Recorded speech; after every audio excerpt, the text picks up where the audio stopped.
Anki kiikide ka television NBC News jagorɗo kippuɗo diplomacy Iran inni leydi makko ndin ƴamali dartingol hare ɗe fi yewtere. And we don't see any reason why we should negotiate. Men haynaki nafa fus e yewti dugol e Ameriki. Laabi ɗiɗi hiɓe tappude men e tumbere yewtere amen Abbas Araghchi yeti media Amerikanajo on. Jagorɗo on yeddi kongol wi'ugol lesdi makko ndin no hulande lesɗe julɓe e nder yottanɗe ɗen. Hankile Arabi Saudite inni jaɓɓike misilje tati Irannaje.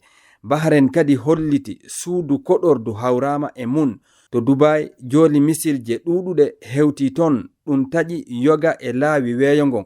Laana weeyo Faransi yiltuno laawol yahangol Faransinaɓe hanki to Dubai. Hello Iran kadi Israel no jokki werlagol waameje kaɓirɗe fettoje. Leydi ndin no e tumbere cuɓal lontotoɗo Ayatollah Ali Khamenei on.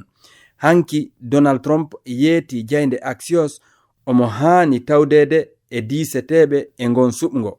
Ceerno Mo Dumba Colombos, RFI.